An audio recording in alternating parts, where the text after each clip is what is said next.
Hey everyone, and welcome to Get Celebritized. I'm your host, Aurea McGarry, where I come to you every single week, bringing you amazing people that help you earn more, live a big, vivacious, juicy, wonderful legacy life, and help you be able to give back more with all your excess successes so you can give back to the people and causes that matter most to you. So today I'm really excited to bring on a new friend of mine, someone who's paving a way in the marketing industry. This guy, Jonathan Palmar, if you've never heard of him, you're going to hear about him today and you're never going to forget him. Trust me. He is a marketing therapist to billionaire companies and entrepreneurs. He's the CEO founder of Son of Manoah Marketing.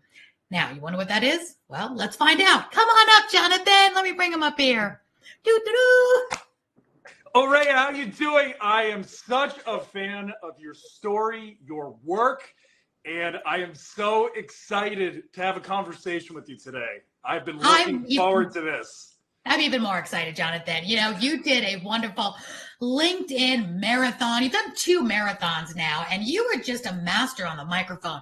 You can keep a conversation going for like 20 hours, and that's a gift. You're so amazing. So it's not a surprise you do marketing. So for those, let's start right out. I know you, but the people watching have no idea who you are probably. Introduce yourself and tell us what you do. Well, just to kind of piggyback off of what you said, when you finally find your purpose, when you discover the work that you're supposed to be doing, it doesn't even feel like work. And that 25-hour live stream, and I've done a few of them actually, it's a reflection of, you know, when you do the work that is in alignment with who you're supposed to be, doesn't even feel like work. I'm not going to go as far as saying as it was easy, but just imagine a life when you're living your purpose, you can stretch yourself like that and it doesn't weigh on you heavily. So I started my career, well, going a little bit further back, as a kid, I was bullied a lot. I remember the kids in the classroom didn't even know that I spoke English because they'd never heard my voice. So imagine the growth to now doing 26-hour live streams. There's always a story in our childhood. From there, I dreamed of becoming a professional wrestler. And after 2 months of training, I was on television at 18 years old. From there, I had a little bit of a challenge with the wrestling. I got 2 left feet, but I knew that I loved performing. Unfortunately, I got into forensic accounting, but the blessing in that is it taught me the business side. It taught me the analytical side so that when I pivoted over to marketing, not only could I tap into the performance side of professional wrestling, but I also understood business. And now I married those 2 things into marketing. Now I have a marketing agency where I've worked with the likes of Grant and Elena Cardone, Lewis Howes, Dan Locke, the list goes on. But I do believe that living a life when you're in alignment with your purpose, you attract these kinds of people. And it's not to say that your career becomes easy, but it's a lot easier when you love what you do. It really makes a difference. Now, we're going to have to backtrack just a little bit because I like to dive into some little nuts and bolts. A lot of people just kind of gloss over. So you went from never speaking to now look at you, to being bullied, to wrestling, to forensic something. And now, so let's connect those dots. What is forensic accounting? How the heck did you go from being in wrestling and as personable as you are to forensic accounting? 2 different sides of the brain. Oh, yeah. So funny story. I mean, there are always funny stories. Life is so serendipitous, right? So when my wrestling career ended after about 6 years of doing so, I needed to find something to do to pay the bills. You know, now I'm in my mid-20s. My mom and dad had a forensic accounting agency. And for those that may be unfamiliar, forensic accounting is auditing. You know, it's essentially working backwards quarter by quarter, ensuring that everybody's invoices are in line. I can't say it was the career of my highest excitement, but I feel like it was an opportunity for me to become a student of the game. The student of the game when it came to business, you know, being in the corporate world. It also made me identify, wow, this is not in alignment with who I am and what I really want to do. And I think we all need to experience that. We all need to first discover all the things we don't like doing to know what we really want to do with our lives. So around 2019, late 2019, my dad, who's had a forensic accounting agency for 20 years, said, you know what, maybe we should do some marketing. So considering that I was finishing up my marketing degree, He said, "Hey, John, why don't you give a stab at it?" And as soon as I started diving into the creativity, I was like, wow, I love doing this. I bumped into a young woman named Shay Rowbottom. She was a big influencer on LinkedIn. She was an early adopter and she was making videos. And I thought, oh, wow, how cool. So I manifested a reality where I ended up meeting her once, becoming a student, being the most dedicated student she ever had. And she said one day, "Hey, John, come work for me. Join the circus." So I went from making six figures to $20 an hour working for her. We end up scaling that business to multi-millions, at which point now we're bumping heads with the Grants and the Lewis Howes and what have you. And then we started dating. And then when we started dating, things got a little bit challenging because we both had different visions of where we wanted to go, which led me to creating my own business. But let me tell you, the darkness that I experienced, letting go of the security of being an employee and becoming that entrepreneur this past year, because I've only been in business for about 8 months and we've scaled to over six figures. Yeah. I thought you've been in like your own business for like years. Oh my gosh, you're just a baby in the business. You're doing amazing.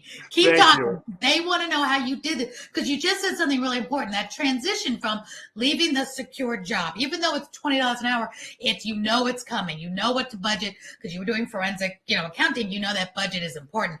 To going off on your own and good months, good weeks, bad weeks means sometimes there is no income coming in, and $20 an hour is better than nothing. So give us those bravery muscles you needed and the strategy you needed to make that leap because you've done it extremely successful because you work with big people and you travel, you speak, and you're being hired by some of the best businesses in the world. Yes. And just to clarify, I started at 20, but I didn't end at $20 an hour, Just to clarify for the audience.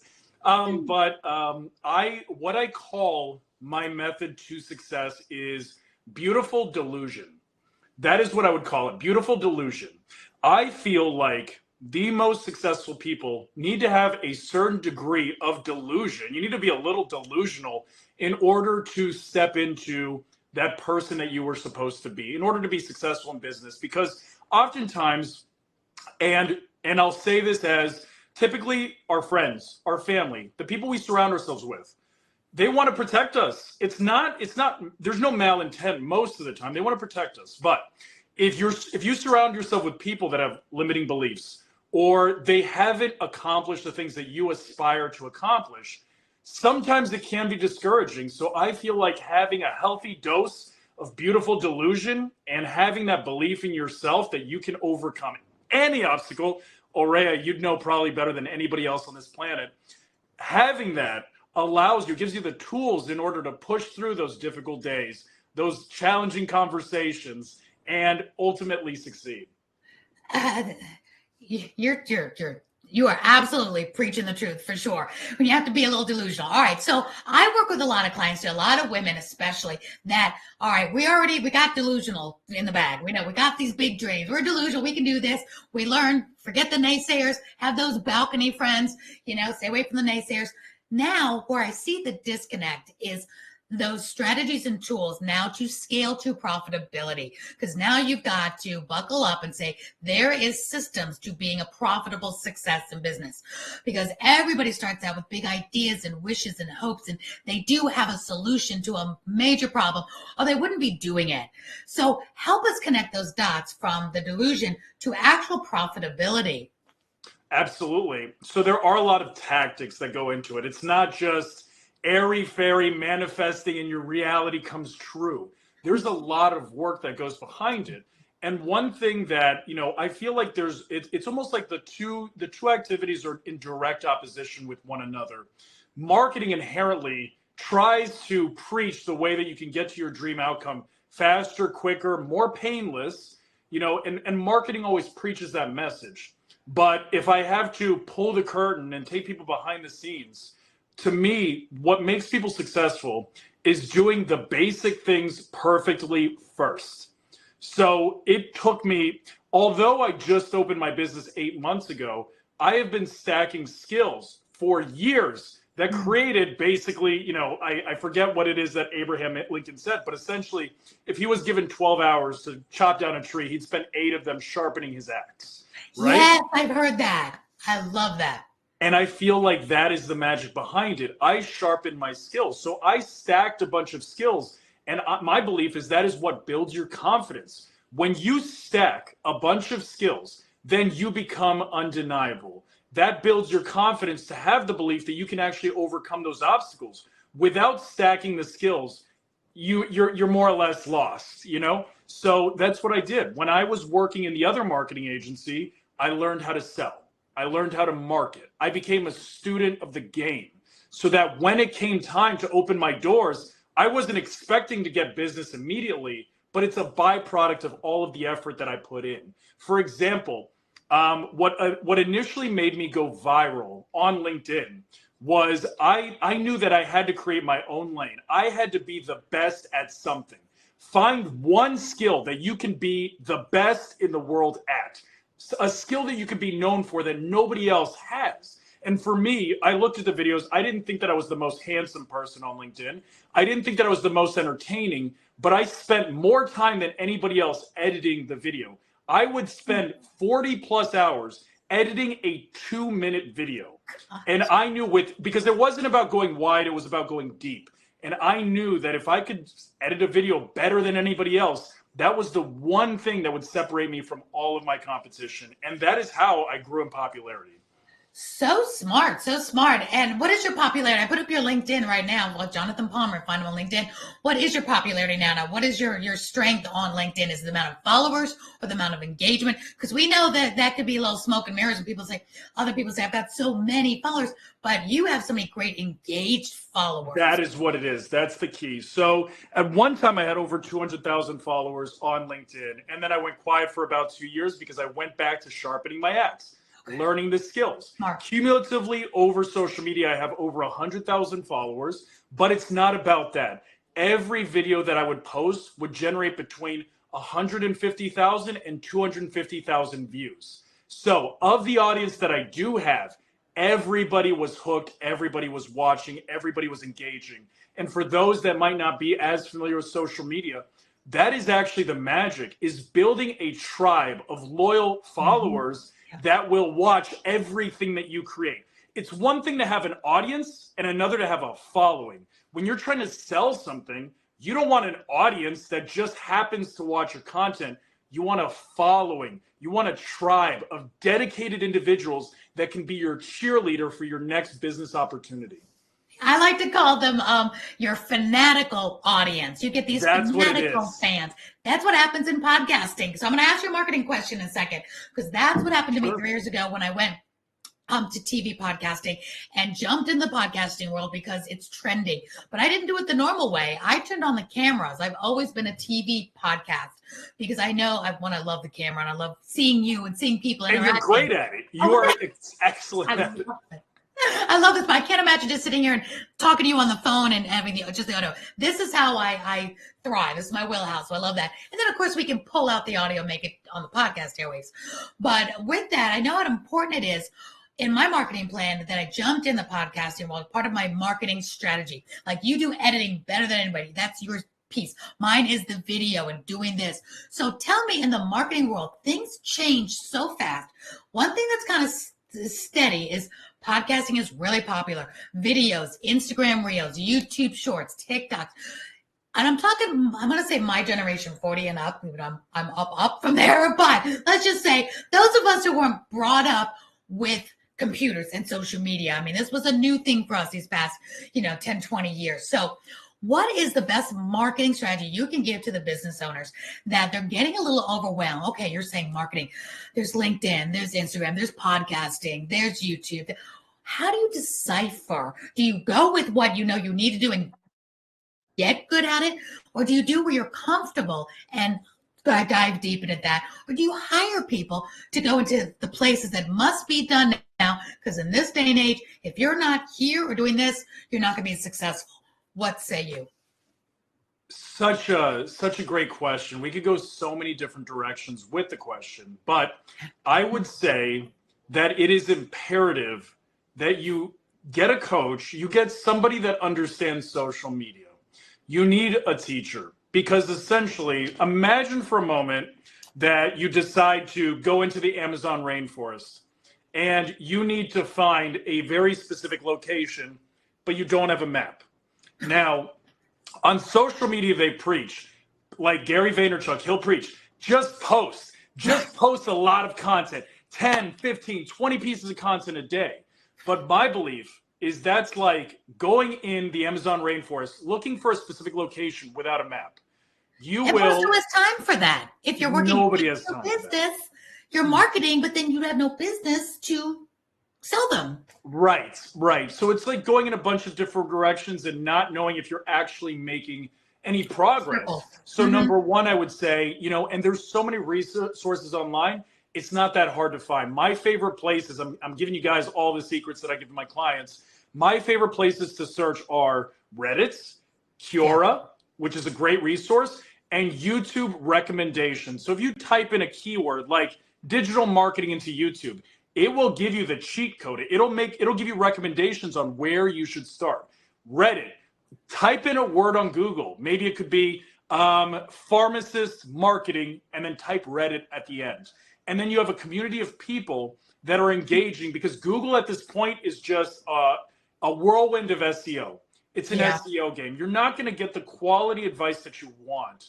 But if you type in Reddit at the end, you have a very engaged community of individuals that are putting out topics, having conversations, so you can get inspired on an idea for a piece of content that you could post on LinkedIn, what have you.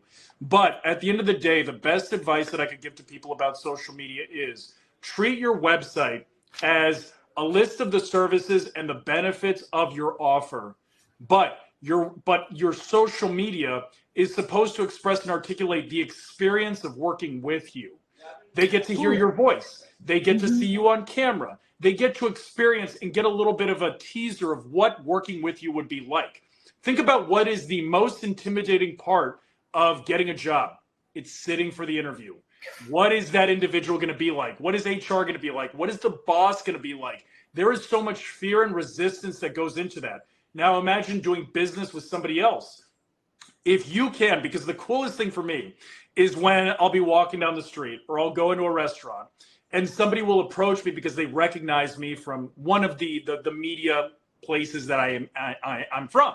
And they will say, oh my God, I know so much about you. I know about this about you and that about you.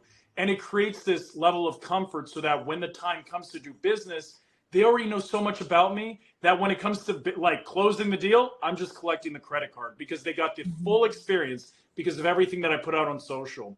Social media is not necessarily about building a following. Social media is not necessarily about being popular, going viral. To me, the main core focus for a business when it comes to social media is getting to experience what that person is like, which opens the door to do business together. I've always said that they need to experience you. That's why I've loved things like Clubhouse and the Owl app and places where, if you're going live doing videos, don't just keep posting text, posting memes and long things on LinkedIn that are articles and blogs. Now, there's people that will read those, but they're not experiencing your mannerism, your enthusiasm, your passion. So it's not about looking the prettiest or the best on these reels or on these stories or on these lives. Just let them experience you. And I think the pandemic did one good thing for all that. It brought everybody's excellence level down, where you had Jimmy Fallon doing the Tonight Show in his office with his kids hanging off his head. And, Ryan Seacrest was in his kitchen doing, Kelly and Ryan, they were all in their homes. Kelly Clarkson, no makeup, sitting in her little studio, doing her show, her primetime morning show, still winning an Emmy for it. And we realized it's not about the hair and the makeup and the lights and the camera and the studio. It's about the person, the entertainment value, the content. So it's given everybody that level playing field to just get on camera. It's not all about being picture perfect anymore, although there are trends for that on Instagram, but that's not what we're doing. We're building a business and a fanatical fan base, not about how, unless you're in the beauty industry. But for those of them people that may not know what Reddit is, can you explain a little bit about what that community is on Reddit? Absolutely, great question.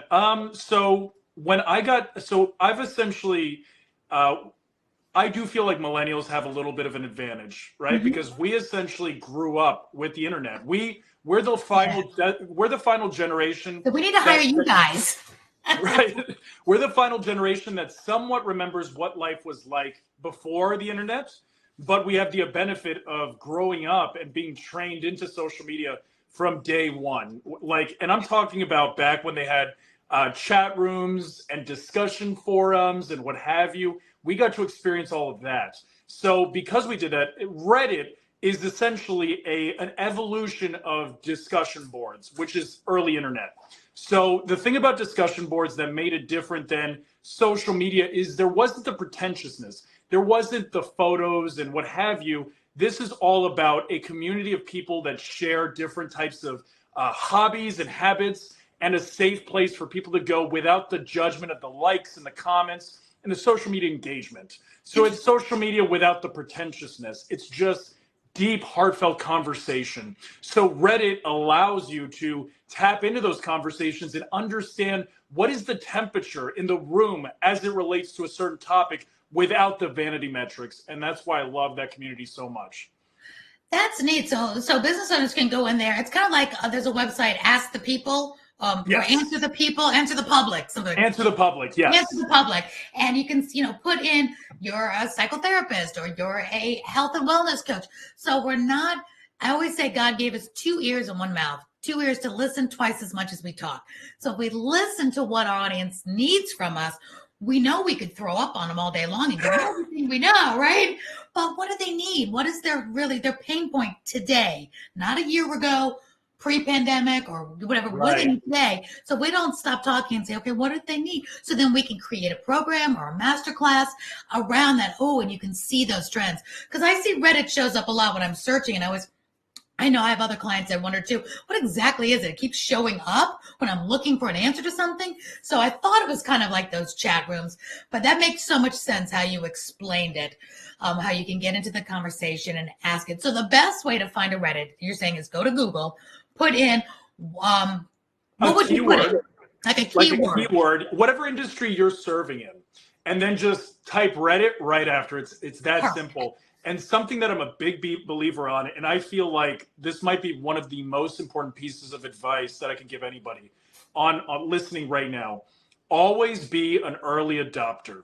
Take a chance on, and Aurea, you're a great reflection of that. Owl app being one of them, right? Shout out to Jason. Be an early adopter. Get invested in these things before they become super popular, super viral, because that's where you get the most value. For example, if you invested in Bitcoin in 2012, imagine how rich you'd be. Well, I don't know now, but it's an example, right? The people that bought Bitcoin in 2012 and then cashed out in 2019 are the ones that got rich because they took a chance on a platform or a vehicle that was still new to market. Mm-hmm. Reddit is still early in its journey. It hasn't scaled fully yet. And I'm always looking for those new things so that I can invest early so that I get big rewards later. That makes sense. It's always going to get in early on the right things. Imagine being, being first one like on Google or Microsoft or any of those. Even on Facebook and YouTube. Yeah, my story, I got on LinkedIn in December of 2019. What happened in March of 2020? I was right there, right in that moment when it really blasted off because we all had to go digital. So it's always looking for those opportunities. That happened to me with Clubhouse. The pandemic hit and I got right in. I mean, I went up to 12,000. I'd never had 12,000 followers, and on any of my social media. And it was like, but I worked the heck out of it. I was on there every day because we all were. And I've met the coolest people. And I know you and Al and Jason because of the connections I made on Clubhouse where I'm still on. Look at that. And it was brand new. And so we're considered the OGs now. And it's a wonderful community, probably like the Reddit community, but it's audio. So I'm with you. Jump in early on things that resonate with you. If you like audio, then get in there. If you like LinkedIn, whatever it is. And I don't think it's ever too late to jump on. What do you think? Like people might be saying now, there's like 40 billion videos an hour going out on YouTube. Is it too late? You're in the marketing. Give us a little bit of your temperature of what's happening with the tried and true things, LinkedIn, Facebook, Instagram, YouTube. Is it too late, or can somebody really make their mark in those marketing industries? Aurea, I have to honor you. You ask the best questions. You just like cut through the fat, cut through the fluff, and go straight for highest value. So I want to honor you in that way, first and foremost. Yes. Now, with that question in mind, There's a Chinese proverb, and I believe it says something along the lines of the best time to plant a tree was 20 years ago, but the next best time is right now, right? Mm-hmm. So I think that we can all agree, social media has evolved. Now, do I think that the opportunity is the same as the pandemic? Probably not. I don't want to sit here and lie to anybody, but I still believe that there is so much opportunity, especially on a platform like LinkedIn. Why? We currently have 925 million users on LinkedIn. 925 million users. Do you know how many posts are being published a day? Probably not that many. 3 million. 3 million. So that means 99.7% of the platform is consuming what 0.035 is creating. Those numbers are insane. So the fact that I can take a client and within the first month, they generate, I actually have a client, Wendy, within 1 week, she's generated over 100,000 views on her content. And she has an event going off on November 11th. And as a byproduct, it is selling out. There is so few creators putting out content on LinkedIn that it is almost guaranteed to go viral if it has any degree of quality. So LinkedIn has a content deficiency problem. Wow. So you can be the individual to stand out in your industry, especially if you don't have a lot of competitors on the platform. You can stand out like that. It is insane. That is good to know, because I know so many people are like viral on TikTok and viral on Instagram and all this.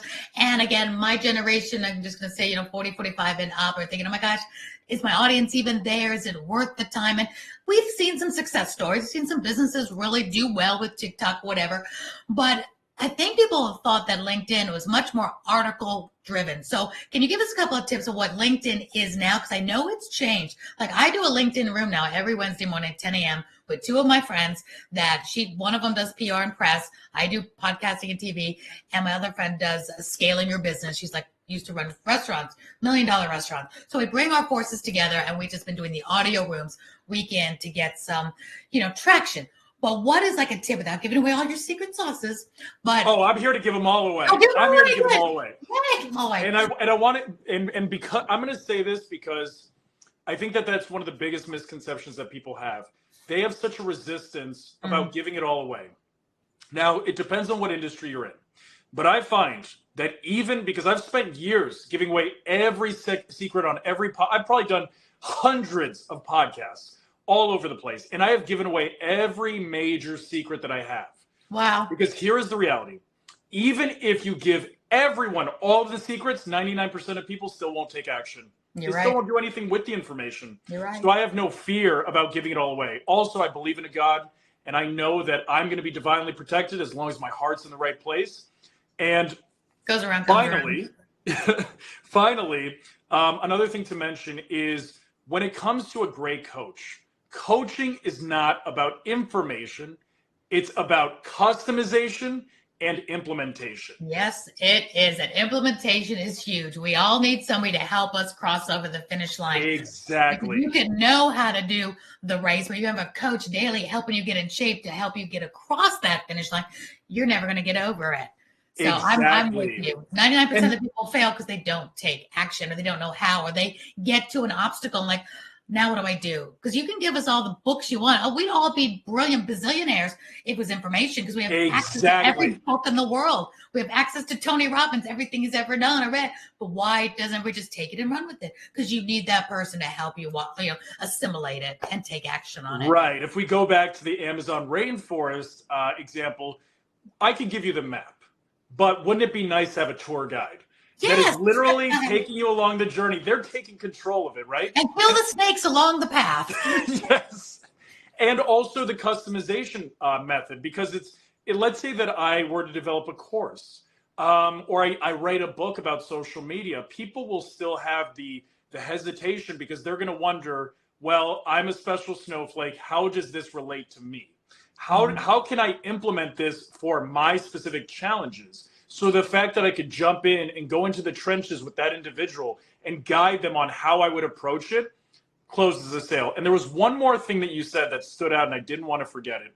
A lot of people say, is it worth my time? That is a big one. That is a big one. And let's just address this and get it out of the way. When somebody approaches me, whether I'm on a sales call, a strategy session, what have you, and they say, well, I don't really have time for this. The first thing that I ask them to do is, hey, do you mind if you just open up your calendar for a moment? Now, the people that don't want to open up their calendar already know the answer, but the people that do, I'm like, wait a second.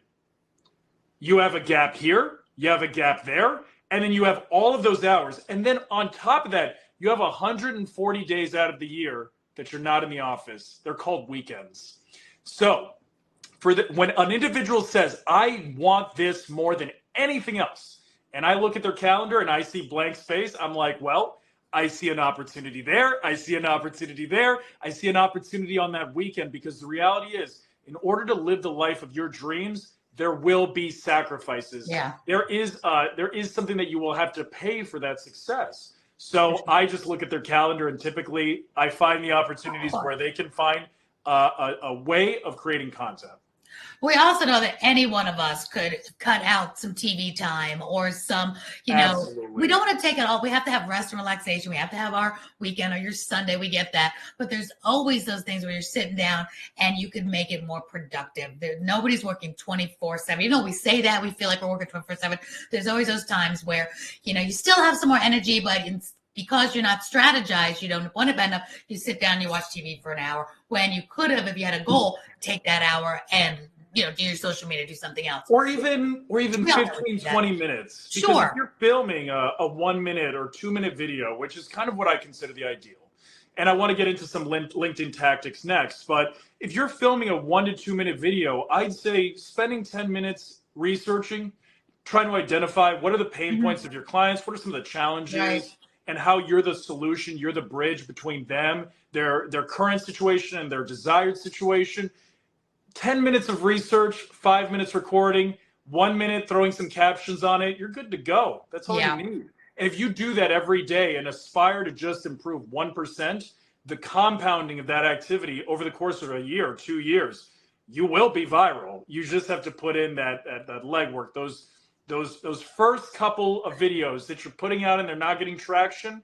You will start to identify what that audience wants and what they don't want. And we then were you just talking about compounding last week. It's so funny you said that. It's that little bit every single day that it's like, would you rather $1 million or a penny that doubles every day for 30 days? Oh, give me the penny. Right. Give me the penny. By like the 14th day, it's doubling millions and millions. It's ridiculous how that works. You have to double it every day. Do the math. I'm not doing it right now.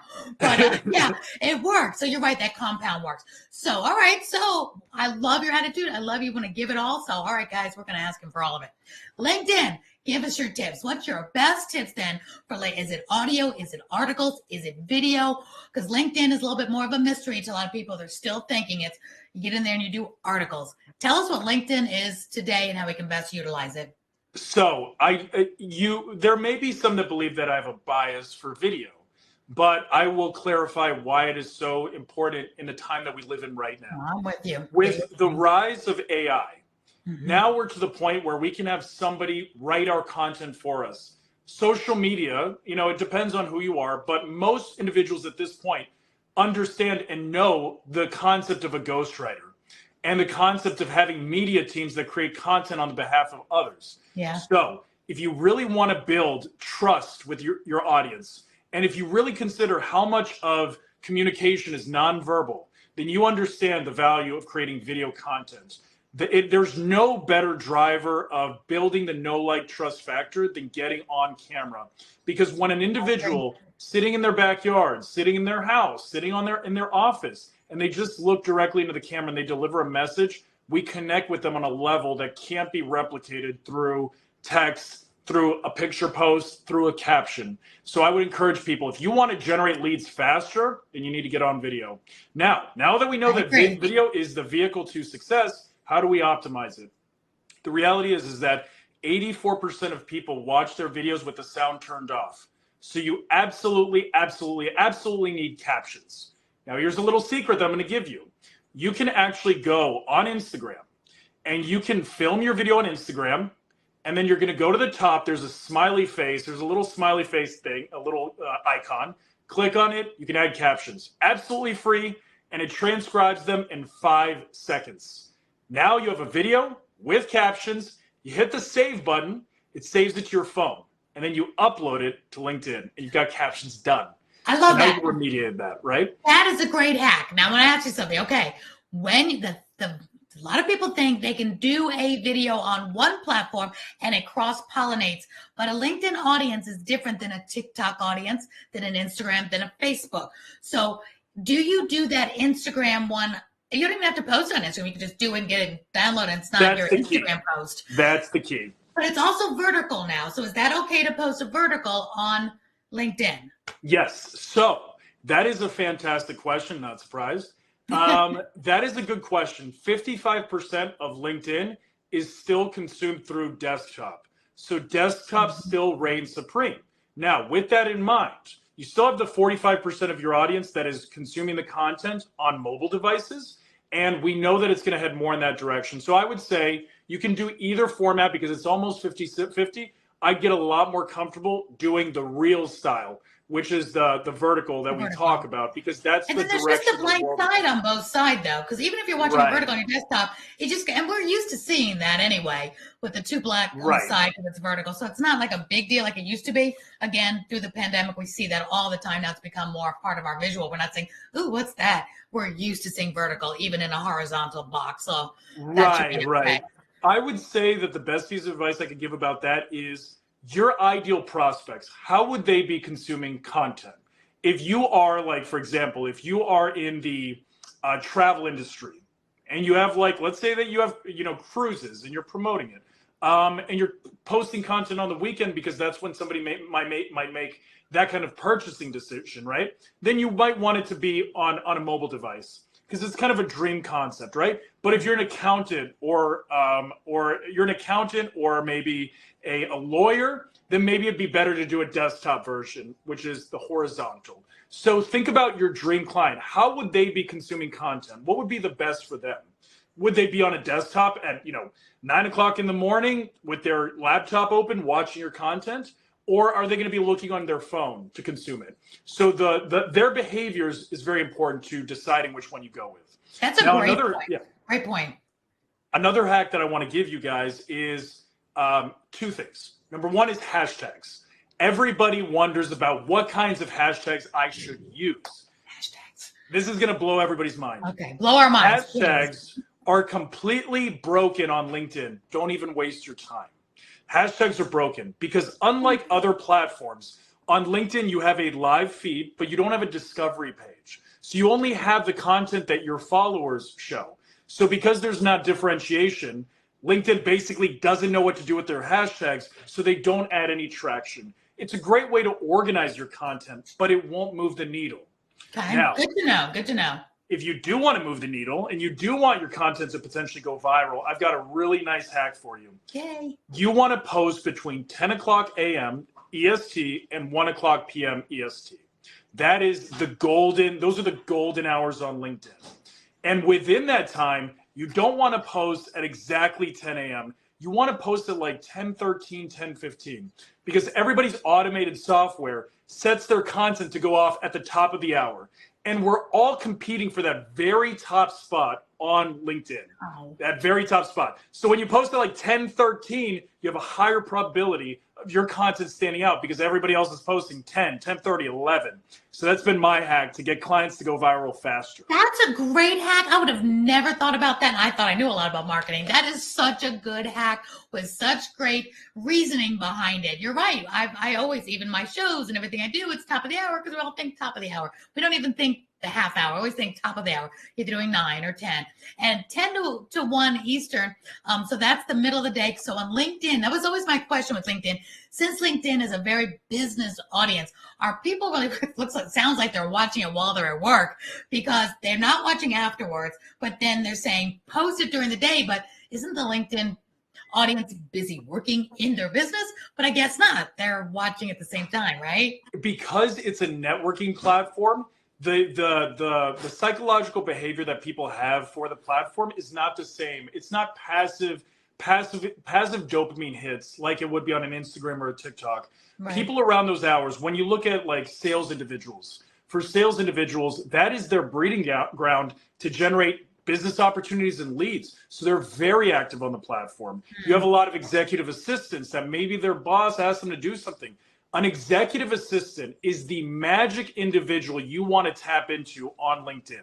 The salespeople, marketing, and executive assistants. Because the reality is, for those of you that have a CEO that you're trying to prospect, CEOs are too busy. They're not looking at your post. But that executive assistant can become your cheerleader to defend you and to open the eyes of the CEO to see the opportunity with your business. So for me, I exclusively connect with marketing, sales, HR, and executive assistants because they become my cheerleaders that talk to the CEO and say, hey, there's this guy on LinkedIn doing this. We should have a conversation with him. So smart, so smart. You're right. You've got to go to the gatekeeper so they can say, you need it. Because what did the CEO just might have told that person? Find me such and such. Or I need to improve this bottom line. Or we need to improve our marketing. And the executive assistant is smart enough to be on social media during the hours of 9 to 5 because she's getting paid for it on there, looking for people like ourselves being there. So that's brilliant right there. Absolutely. So if LinkedIn is one of your favorites, is there anything else you want to give away as far as hacks from marketing the entrepreneur to help them go viral in 2024? Yes, I will give 2 more pieces of advice. Number 1, you need to, so this is, I believe it's 73%. 73% of individuals within the first 3 seconds will make the decision if they're going to watch the video till the end, like and comment on the post, and if they're going to share it. So if you cannot capture people's attention within the first 3 seconds, nothing else you say after that point matters at all. So that means no stress. Right. You need, and what I call it is you need a powerful, unusual, interesting opening line. You need something that captures people's curiosity. It could be a funny hat. It could be something that just doesn't look of this world, something unusual to capture people's attention. That's the key.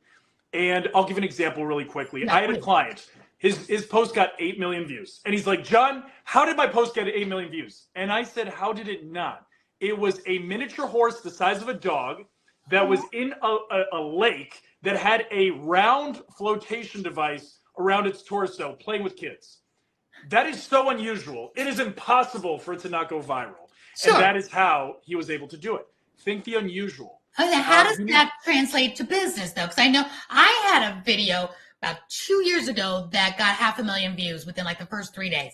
And it was simply, I turned on my camera, I took a picture. I was in Gatlinburg, and it was the first snow. It was so picturesque. And I just popped it on Facebook, and nothing to do with business thing. And I just saw, and it got like, how many? It probably got like 50,000 shares. I'm like, why can't I do that with my business post, right? So how do we translate that off thing that is something like that, but it doesn't resonate into our ROI or our business, or tell anybody about what Such a great question. Such a great question. And I'll use a story as an example. I need some electrical work done in my house. And my neighbor is an electrician. Now, is he the best electrician? No, I'd probably be better off just going in the yellow pages. Remember those? I do. And looking for, an electrician, or I'll go on Google and I'll search for one. But here's the difference. I know my electrician neighbor. He's come over to my house for Thanksgiving. He's been there for Christmas. I've known him for 10 years. I trust him to be in my house. I know, like, and trust him. So because he's my neighbor, he is going to gain the business as opposed to an electrician that I have no relationship with, that I have nothing in common with, that I have not connected and networked and built something with. So when it comes to business, people do business with people that they know, like, and trust, like we've said, right? Mm-hmm. So when we show pieces of ourselves, not only do we generate and attract those ideal clients, because content is top of funnel. It's just to get people to click on our profile. And then essentially your profile, we could save this for another day. Your profile is just a billboard for your offer. But your content is supposed to just get people to click on your profile. From there, they can learn more about what it is that you do. But there's no greater feeling than opening up my calendar on a Monday morning. And every client that I work with, I love working with, because my content resonated with that individual. They connected with me on a human level, and now we work together. Imagine opening your calendar on Monday and loving everybody you're working with. It is a treat. So the content does not need to tie directly into your business, because at the end of the day, do I care about how fast the 747 jet gets me from one location to the next? No, I just wanted to say something about who I am, and I want the flight to be comfortable, and I want to see the little icon of how far I got to go. But I don't care about the technical stuff. I care about that dream outcome, which is living a fulfilling life, doing work that I love to do. And when you create that content, you create that opportunity. Pat, I'm so glad I'm hearing this from you, because so many times I'm such a, and many of the ladies that I work with too, we're very eclectic. We've got a lot of facets. We've got kids, we've got animals, we've got hobbies, interests, and we've heard so many things along the last even 5 years. Don't post personal things on your business page. Keep it all business.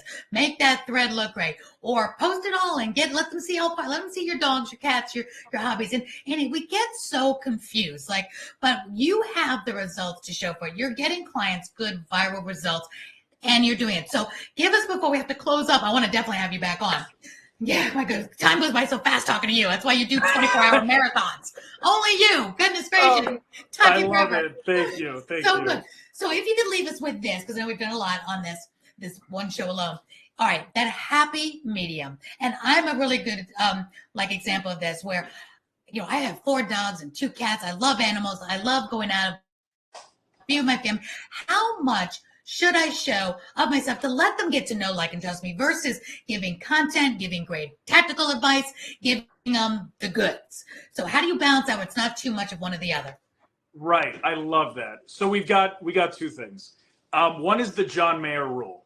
I heard this and I'll never forget it. The John Mayer rule is, when it comes to his albums and the way he puts it together, he makes 1 song for himself to let out the artistic expression and 1 song for his audience. So find that balance. Create 1 just for your business, and then create 1 just for your audience, just so that they can kind of get to know you a little bit more, right? That's the way to find a good balance.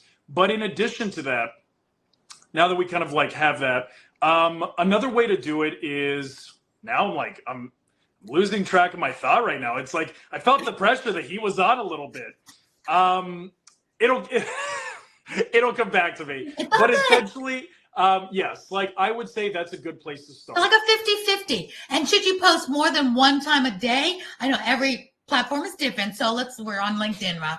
So LinkedIn, is that a 1 time only a day thing, or is that a twice a day or a few times?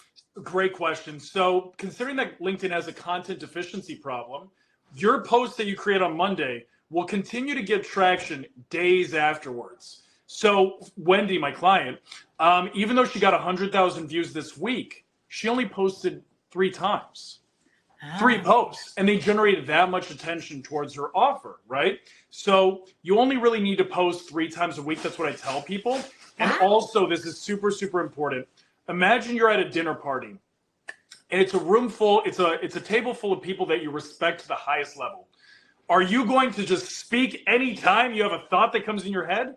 Or are you going to be very intentional when you have something to say? I scaled to 200,000 followers making 1 video a week. 1 video. And that's something that I took from Mr. Beast, who is the most subscribed individual on YouTube. 1 video a week. That is it.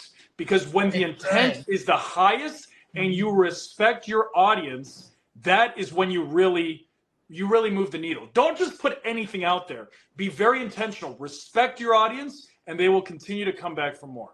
They're going to love that, because, when I have my network, the Limelight Network, and I tell my entrepreneurs to come on, and you're going to do one thing. You're going to show up every week in your time slot, 1 time a week, week in, week out. I've been doing that for 3 years. And that compounding is where people wait for you to show up. They know when you're going to show up. It's not a daily. Could we have a daily show? Sure. Good Morning America's and the Today shows. We need our news and all that. But those 1 time a week favorites, that are your favorite sitcom, your favorite crime story, comes out once a week, and you can't wait for the next episode. And I'm so glad you're confirming that matters, that they don't have to get all consumed. Because especially, like I said, I work with a lot of mompreneurs. We have other things we need to do, and we're not excited about posting on TikTok 5 times a day to keep up with the Kardashians. We want to. Can I give you a secret? Yes.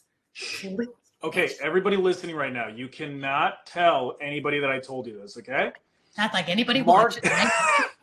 Marketing agencies love posting 5-10 times a day because then they can charge more per post. So if any marketer tells you post 5 times a day, it's because they can make a lot more money charging you for 5 posts a day than they can for 3 a week. Of course. I'm here to serve all of you. And I am telling you, I've worked with some of the biggest influencers on social media. You don't need to exhaust yourself. You don't need to spin your wheels because how many ideas can we have? I'd rather create event experience content than transactional everyday content because that's where the real magic is. Oh, you are magical. Okay, and we've got to wrap up. I don't want to say goodbye, but we have to in a second. So in the last 2 minutes, how do people get a hold of you? You are so busy. You've got a lot of clients. So I know that everybody's listening and watching is going to fall in love with you. Want to, at least, let's just say half of them want to actually kind of tap in and see what you can do for them, for their business. You're going to be bombarded. How best should they get a hold of you? Do you have any free content or some virtual content they can consume so everybody doesn't call you at once? And then do you have events or programs coming up? You know, I'm going to be sharing this video all over the place. Just saying. Yes. So like I said, I have no offers on social media. You'll never find me promoting anything because I don't want this to come off egotistical or arrogant, but I try to treat my business the same way that, you know, the monks, the priests, those historical figures, they didn't need to tell people what they did and what they were all about. Jesus Christ didn't go around telling everybody, preaching at them. He lived his life by example, and people were naturally attracted to whatever it was, that magic of whatever he was doing. And that is what I'm attempting to do. I'm building a tribe of individuals that come to me and say, hey, I see you doing something interesting. I would love to do that as well. Tell me the secret. What is this all about? So it is, my offer is a little bit mysterious, but if you do want to find me, I've given away every secret, every formula. All of my best content is right on my LinkedIn profile, free for everyone to consume and learn more. You can literally click on my LinkedIn profile and every question you could possibly have is answered through my videos. And I give that away completely for free. And if you want to have your process customized or a little bit of help getting it implemented, I'm here to serve you. But yes, and for anybody that comes to Aurea, I will give you a free hour. I will walk you through the process. No questions asked, no strings attached. If you come through Aurea, that is 100% for you. Oh my gosh, that is such a great offer. That is so nice of you. You're so amazing. And how generous of you to do that. I love that. I love that. And you really do just give of your heart. You're just perfect to be on my show where it's earn more, live more, and give back more. And that was such a great gift. And you really mean it. You are the least salesperson I've ever met. You really just do want to give because you get back. There is no lack in your life. There's no lack of clients. There's no lack of prosperity, but you just keep giving. And you do remind me of those major people in our history that just gave, and God gives you will back. Always be taken care of. There's a divine power, there's a divine source. You will always be, if you lead with heart, you will never go hungry. Amen. Never. I totally live my life the same way. That's why we connect so well. Jonathan, we must bid adieu. I hate saying goodbye, but I hope you'll come back. I adore you. Thank you for pouring it all out for everyone. You are amazing. The LinkedIn is below. It'll be in the descriptions. Check him out. He absolutely is here to serve. Jonathan, thank you so much. This has been so welcome. Magical. The honor's all mine. Thank you. Thank you. Thank you so much. Until next time, everyone, this is Aurea and Jonathan. They are saying goodbye until next time on Get Celebritized. You're going to want to share this episode, that's for sure. I know.